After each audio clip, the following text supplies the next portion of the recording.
Acesse Plena TV. Nossa programação é 100% você.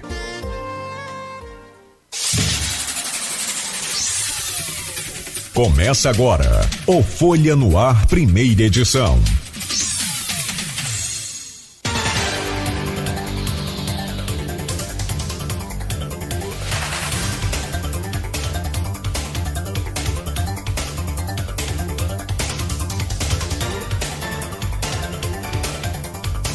Você está sintonizado na Folha FM 98,3, a rádio que toca você. Hoje é quarta-feira, dia 27 de novembro de 2019.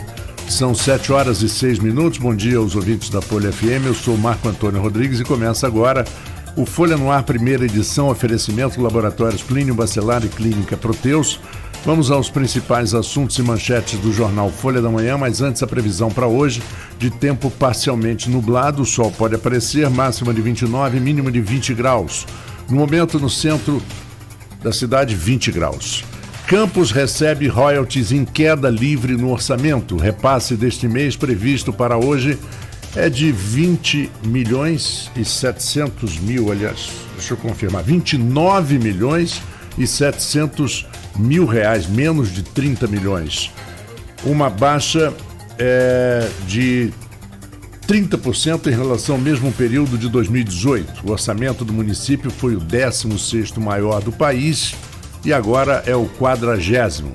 Fred Machado dá início ao rito para julgamento das contas de Rafael Diniz. No estado do Rio, o índice de homicídios é o menor em 28 anos. Em briga de primos, um leva tiro no rosto e perde o olho direito. Reeleito por aclamação, Orlando Portugal fica mais um ano à frente da CDL. Solto na estrada, um búfalo, uma van e uma moto colidem na RJ 216. Navegando na pista após 4 dias de chuva, a água da Lagoa de Cima invadiu a rodovia e impede acesso terrestre à localidade. Os nossos ouvintes podem acompanhar as nossas transmissões através dos aplicativos de iOS e Android, pelo Facebook e YouTube, em Folha FM 98,3 ou pelo nosso site folhafm98.com.br. Também o radios.com.br é uma opção para você acompanhar a Folha FM. No programa conosco, o jornalista Arnaldo Neto. Já temos aqui no estúdio as nossas convidadas. Temos as secretárias de Ambiente de São João da Barra, Joyce Pedra, e de São Francisco, Luciana Sofiati. Um bom dia para vocês. E daqui a pouquinho a gente conversa no segundo segmento. Arnaldo, bom dia. E, bom, programado, isso já estava sendo esperado, né? Programado não, mas esperado sim. Mais uma queda no faturamento dos royalties. Bom dia, Marco Antônio, Beto, bom dia às nossas entrevistadas, Joyce, Luciana, agradeço a disponibilidade, bom dia sobretudo a você, ouvinte da Folha FM. Na verdade, Marco, o que acontece esse mês? A gente teve uma leve alta para a região, todos os municípios da região receberam com alta, em relação ao mês passado, que a gente veio com sequências de queda em repasse de royalties e tem uma pequena alta com relação ao mês passado. Mas para Campos, sobretudo, há uma queda acentuada de 30% no repasse desse mês em relação ao mesmo período do ano passado, que é onde a gente tira a métrica, né? A gente pega o mesmo repasse de novembro do ano passado e coloca ali de novembro deste ano com de novembro do ano passado. Ali que a gente faz a comparação se houve alta ou se houve queda no repasse. Os royalties saíram ontem tarde, a gente teve acesso a esse valor já depois de 9 horas da noite, já é tarde para o horário do jornal, inclusive o jornal até fechou bem mais tarde ontem por isso. E já estava programada uma matéria de Paulo Renato fazendo um comparativo de orçamentos. O orçamento de Campos de 2013, por exemplo, que foi o 16º maior do país, e com as quedas constantes que estão acontecendo nas receitas de royalties, participação especial, todas as receitas ligadas ao petróleo, o que acontece? Campos está agora com o 40º maior orçamento do país, enquanto o custeio da máquina continua o mesmo, ou se não maior, né? Porque tem inflação, você tem correção de salário, tem toda essa questão. Então o custeio continua o mesmo e o orçamento em queda. O Campos vai receber aí 29,680. Então, provavelmente o orçamento maior do que quando era 16º. Não. O orçamento caiu. Não, peraí. A máquina.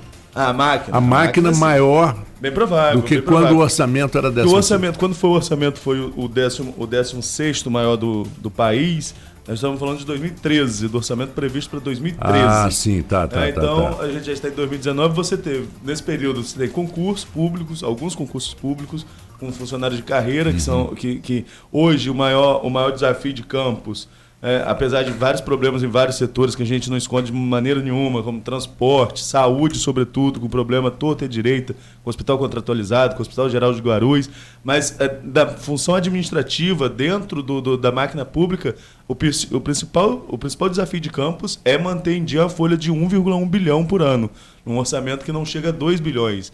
Então você tem aí esse desafio de manter essa máquina pública funcionando com esse orçamento. E o orçamento, a tendência é que seja menor no próximo ano e não é mais um orçamento de grandes capitais como já foi. Campos está ali são 27 capitais no país, contando com Brasília no Distrito Federal, né? E Campos tinha o 16º maior orçamento, então Campos tinha um orçamento maior do que muitas capitais. Não soube diversificar a economia nesse período, assim como as outras cidades petrorrentistas também não souberam, e agora sofrem com os impactos da redução de royalties de petróleo. A gente está aqui, por exemplo, 2 cidades que são vizinhas, que sofrem impactos diretos, tanto da produção de petróleo quanto da exploração do Rio Paraíba do Sul. São cidades que estão ao lado uma da outra, mas que vivem em realidades totalmente distintas na questão de royalties. São João da Barra é produtora, São Francisco não é produtora. Uma queda no impacto, uma queda nos royalties hoje impacta diretamente muito mais em São João da Barra do que em São Francisco. Então, torna-se dependente dessa receita, né? É uma questão que já é cultural. São muitos anos de dependência e, por isso, a gente vive aí um problema seríssimo por conta dessa redução de royalties. Pois é. Bom, vamos a mais uma notícia. Fred Machado, presidente da Câmara dos Vereadores, dá início ao rito para julgamento das contas de Rafael Diniz. Sim, o que acontece nessa questão? A gente tem aí as contas aprovadas do prefeito Rafael Diniz dos anos de 2017 e de 2018, aprovadas pelo TCE, mas como a gente sempre ressalta, não é uma aprovação do TCE, é um parecer pela aprovação. O que o TCE faz, ele emite um parecer técnico com relação às contas da gestão. E dessa vez, dos 2 anos, foram pareceres pela aprovação. Quem julga é a Câmara Municipal. E ontem o presidente Fred Machado ele fez a leitura ali desses pareceres dos 2 anos e anunciou que o julgamento vai ser conjunto.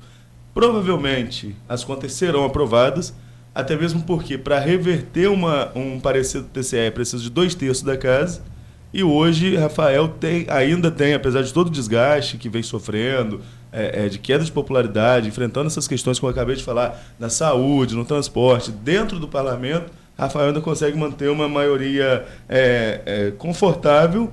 E, além disso, para que houvesse aí uma sanção com relação às contas, caso os vereadores não concordassem com o parecer do TCE, que é um parecer técnico, eles deveriam ter 2/3 dos votos para reverter, é o chamado quórum qualificado. E isso não vai acontecer.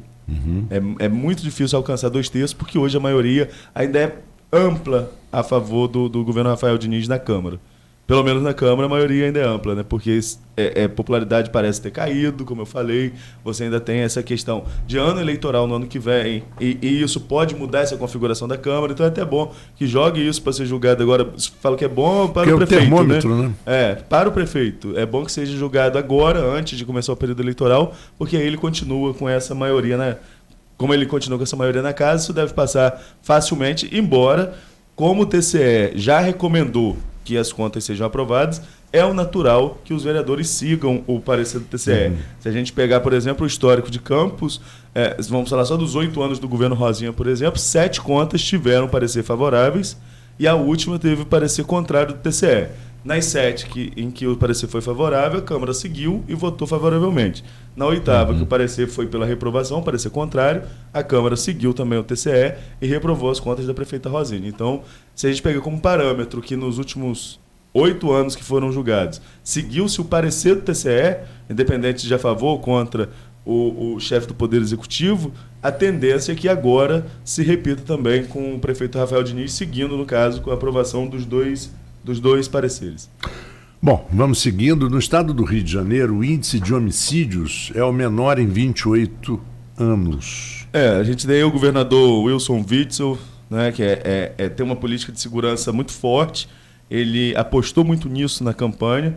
E apesar da truculência que muita gente aponta, e eu sou um dos que apontam, porque ontem mesmo a gente relatou o fato do final lá da festa do Flamengo. Inclusive já tem muita gente achando que a gente está falando do Flamengo demais, mas eu vou falar igual o Vilani, né? Um título que foi demais, uma festa que foi demais, a cobertura também é demais.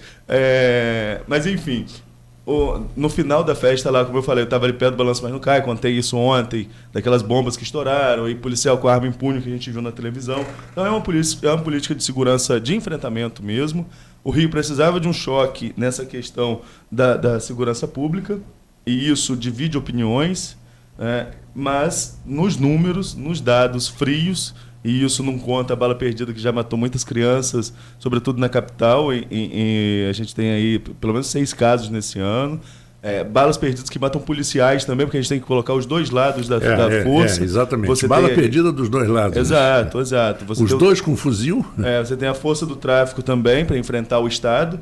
Não é de hoje que a força do tráfico tem, às vezes, armamento muito mais pesado do que a força do Estado, então tem um enfrentamento até desleal. Você tem execução de policial fora de serviço, perseguição a policial. Então você família, tem crimes. E família. Exato. Você tem crime dos dois. Você tem crime também que marcam dos dois lados, do lado de quem está na segurança pública e do lado da população. Que muitos inocentes morrem nessa guerra entre o tráfico e o Estado. Mas, nos números que são frios, não levam em consideração a dor de ninguém, dados são dados, estatística é estatística, na estatística a política de segurança está dando certo. São 28 anos de redução de número de crimes de 28 anos atrás. Se a gente pegar 28 anos, aí vai estar lá no governo Marcelo Alencar ainda, antes do governo Garotinho, do governo Garotinho, Rosinha, 2 governos Sérgio Cabral, governo Cabral e Pezão, então só aí você pega, olha a distância de tempo que você tem, e governos que apostavam em renovação e em enfrentamento de segurança. Garotinho falava em acabar com a questão da violência, a Rosinha deu sequência a essa política e colocou o marido como secretário de segurança. Depois vem Sérgio Cabral com as UPPs, que era uma reformulação ali de uma política de segurança pública com a continuidade de Pezão. E antes dela colocar o marido, ela teve o secretário de segurança preso, né? Que depois foi preso. Depois foi preso, mas junto com o Garotinho no processo, que acabou caducando, não é caducando o termo, né? É verdade, prescrevendo recentemente, que foi o caso da Segurança Pública S.A. Mas você teve mas o que é importante nessa história? São anos de uma política de segurança pública que não dá certo. E hoje o Witzel, apesar de todas as críticas que se tem e algumas posturas até mesmo ridículas, vide o caso do Gabigol, né? Quando ele vai se ajoelhar ali pro Gabigol e acaba saindo humilhado naquela imagem que já rodou bastante em rede social, e também aquela imagem que particularmente é mais ridícula para mim, quando ele desce do helicóptero comemorando a morte do sequestrador. E é sempre bom de destacar, a ação da polícia foi correta. É inconsequente, né? A ação da polícia ali seguiu todos os protocolos, o cara colocou em risco muitas vidas, então ele se expôs e a polícia agiu dentro das normas que deveria seguir. Ponto. Mas não Agora, é disso. O chefe de Estado comemorar a morte, aí já é uma situação que passa a barreira do ridículo. E por mais que isso tudo tenha acontecendo, ele está mostrando resultado na política de segurança, reduzindo aí o número de homicídios. E você falou do Balança Mas Não Cai. Ontem eu me lembrei de um fato mas não deu tempo de falar. Exatamente nesse ponto que você estava, o Balança Mas Não Cai, eu estava na Copa, quando os jogadores campeões de 70 vieram para o Brasil e desfilaram no carro do Corpo de Bombeiro. Naquela época não se usava o trio elétrico.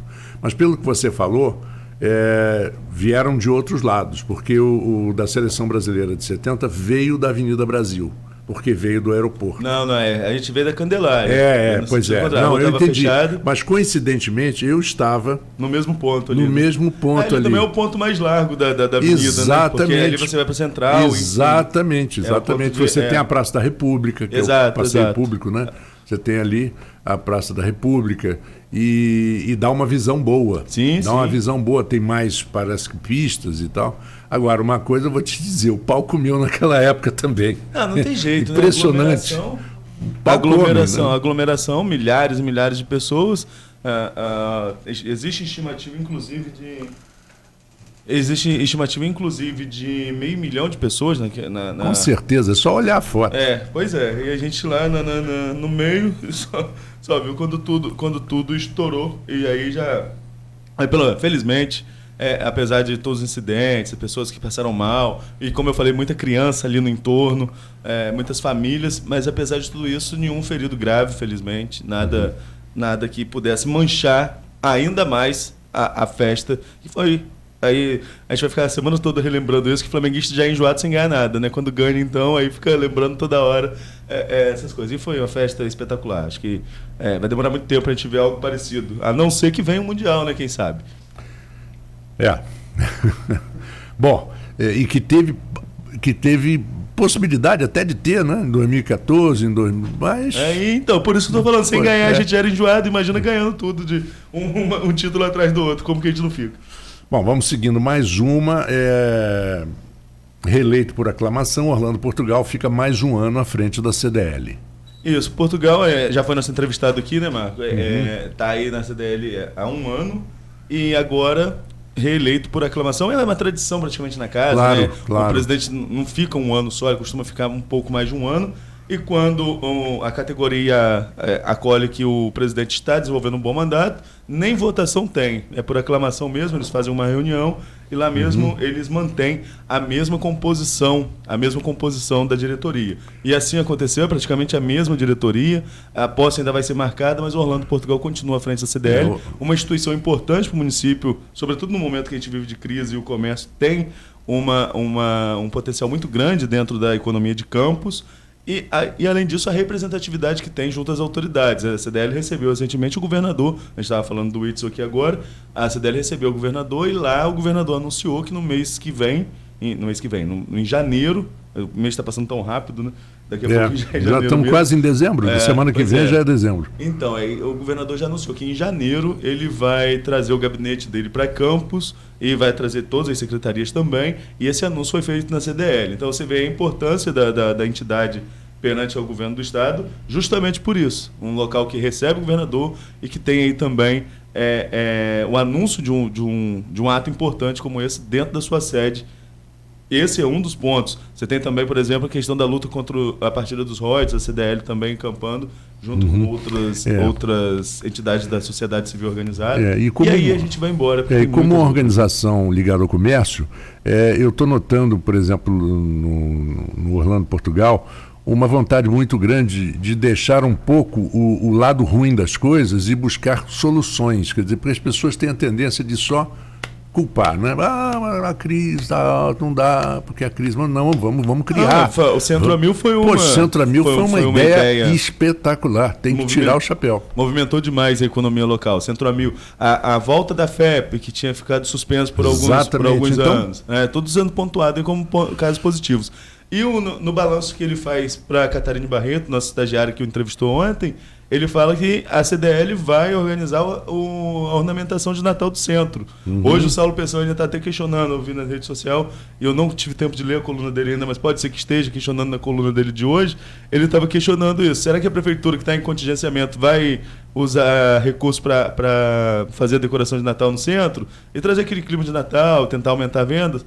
O Portugal fala na matéria da página 3 que a própria CDL vai fazer isso, né? Os próprios lojistas vão usar ali para decorar o centro da cidade. Pode não ser uma decoração do tamanho que era com recursos da prefeitura à época, que tinha o 16º maior orçamento do país, mas vai ser uma decoração pelo menos para não ficar ali sem nada do clima de Natal. Tem a história do mito do símbolo em chinês, não sei se mandarim ou cantonês, mas que crise são dois ideogramas que significam risco e oportunidade. Isso evidentemente que é mito, mas já perguntei a um chinês e ele disse que é mito.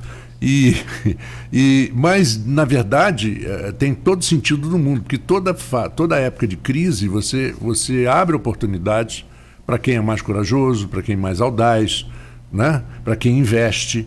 E você também tem pessoas que se retraem muito, às vezes mais do que podem, do que devem, e acabam sucumbindo também nos momentos de crise. Vários empresários que passaram por aqui falam dessa questão de oportunidade, né, dentro do momento de crise. Enquanto alguns choram, alguém vai vender lenço, né? Aquela velha história. Eles mesmos usam muito isso. É aquela história da frieza dos números que a gente estava falando aqui na estatística de homicídios, por exemplo. É a mesma coisa na economia. Tem uma hora, vai ser a frieza dos dados mesmo. Enquanto alguém chora, alguém vai vender lenço. Faz parte do mercado. A gente vive numa sociedade capitalista, na democracia capitalista, e vai ser sempre assim. Arnaldo, só para terminar, porque eu já passei por uma situação parecida, solto na estrada um búfalo, eu não sabia nem se tinha búfalo, não sabia que tinha búfalo na região, uma van e uma moto colidiram na RJ 2016. 216. 216. Eu já passei por 3 ou 4 situações na BR-101, antes do início da duplicação e depois, em trechos duplicados, de boi e cavalo na pista. Não, isso aí é recorrente. Porque nós temos várias fazendas próximas e ao redor, né, ali ao largo da BR-101, e às vezes o proprietário não se dá conta e nem se preocupa muito com suas cercas. Porque você vai ensinar a um boi ou uma vaca que ela tem que ficar da cerca para lá? Não vai. Né? Aquela historinha de cerca eletrônica que você faz com cachorro só funciona com cachorro. E mesmo assim, pequeno e manso. Porque o bravo mesmo, ele atravessa a cerca eletrônica e o grande não quer nem saber. Sim. Então, sabe, e você atropelar um búfalo. Por sorte, o rapaz da van não sofreu nada, mas a van está danificada. Vazia, né? Estava vazia. Mas normalmente o motorista morre num acidente desse. Porque é uma pancada, meu amigo. Acidentes com animais, se a gente falar aqui, BR-356, a gente tem inúmeros casos de acidente com animais na pista nesse trecho Campo São João da Barra. A BR-101 também, e dentro da cidade, na Arthur Bernardes, volta e meia a gente flagra também animais soltos na pista, e é um risco muito grande. Agora você imagina, na RJ 216, que um trecho escuro já chegando ao farol, um búfalo atravessar a pista, né? Um animal todo escuro, que você não vai ver nada, é um negócio surpreendente, né? É um negócio que você não imagina, que você não imagina que vai acontecer. Aí esse búfalo atravessa a pista. Aí o que acontece? Você tem ali um motociclista, o motociclista também envolvido no acidente, ele acaba se ferindo, mas ferimento leve certamente, pelo menos isso, né? Ferimento leve. O motorista da van não sofre nada, mas há o prejuízo material com a van danificada. É uma van de transporte público, mas felizmente no momento não tem ninguém dentro da van. Então aí você já... Mas é um inusitado, né? Tinha um búfalo no meio do caminho. E o búfalo morreu... Né? E a esta altura já vai virar churrasco. Mas acho que não deu tempo. Deve ter enrijecido a carne enquanto o búfalo ficou lá, né? Porque na hora o pessoal já... Se fosse na hora, aparece açougueiro de todo lado. Se chegasse açougueiro na hora, poderia ter aproveitado. Mas pelo tempo que levou, a carne deve ter enrijecido e não fica muito legal, né? Não, mas eu só ia falar isso por uma razão muito simples. No caso, o dono do búfalo, mas também, vou imaginar uma cerca. Se uma cerca não segura um boi, vai segurar um búfalo, eu não queria encontrar com um búfalo em lugar nenhum, não, sabe? Acho que é um negócio meio complicado. Na estrada, então, como eu falei, cavalo, cachorro mesmo, cachorro de maior porte, já causa acidentes graves, né? Além da vida dos animais, né? Que a gente tem que lembrar disso também. Os animais também são seres vivos e sofrem ali com esses acidentes. Alguns morrem, outros ficam ainda agonizando por um tempo. Enfim, é ruim ir cobrir acidente com animal, porque o impacto é muito forte para o ser humano e para o animal também. Às vezes a gente chega para cobrir coisa, está um animal lá agonizando ainda até alguém sacrificá-lo. Mas, como eu estou falando, se com cavalo, com boi, com cachorro, já é um acidente ruim, já é um acidente... Eu imagino um búfalo, que é um animal de porte muito maior. E aí a gente lembrou, Marco, o que um búfalo estava fazendo na RJ 216? Existe ali uma criação, né? Tem um local específico de criação desses animais, isso já há alguns anos em Campos, bem ali mesmo na chegada de Farol. Terreno propício, que tem que ter área alagadiça também, porque o búfalo fica entre um terreno mais seco e a área alagada. então terreno propício para a criação, até mesmo para venda desses animais. Então deve ter fugido ali, certamente fugiu ali dessa criação. O que eu quis dizer é o seguinte: a responsabilidade, queira ou não queira, é do proprietário do búfalo. Isso aí não tem a menor dúvida. E São Paulo, fácil de identificar, né? Porque nem é todo mundo que tem um búfalo, né? Muito fácil. São Paulo agora, eu até comentei isso com o José Paz Neto, o procurador. São Paulo já abriu várias exceções, que eu chamo jurisprudências, de proprietários de automóveis que foram indenizados pela Prefeitura de São Paulo por queda de árvore. Porque, na verdade, é responsabilidade da Prefeitura. Uma árvore de uma praça, se não tiver manutenção, a árvore cai, um raio, não importa a razão. Então a jurisprudência já está pronta, já está feita. Né? Já teve mais de 150 casos em São Paulo de indenização por acidente, por buracos na pista. Então, isso aí está começando também, os advogados estão começando a perceber que a responsabilidade é do poder público. No caso de São Paulo. E no caso do búfalo, do proprietário do búfalo. Justamente. Então, cabe, às vezes, processos e indenizações que podem demorar muitos anos, mas que uma hora vai acontecer. Vai ter que ter um desfecho. Mas aborrece também, né? É verdade. Bom, são 7h31, nós vamos ao intervalo. Na volta vamos conversar com as secretárias do Meio Ambiente de São João da Barra, Joyce Pedra, e de São Francisco, Luciana Sofiati. Daqui a pouquinho, logo após o intervalo comercial do Folha no Ar, primeira edição. Chegou a sua nova forma de andar em Campos. Adquira agora o seu cartão Anda Campos, o jeito mais simples, prático, seguro e econômico, além da integração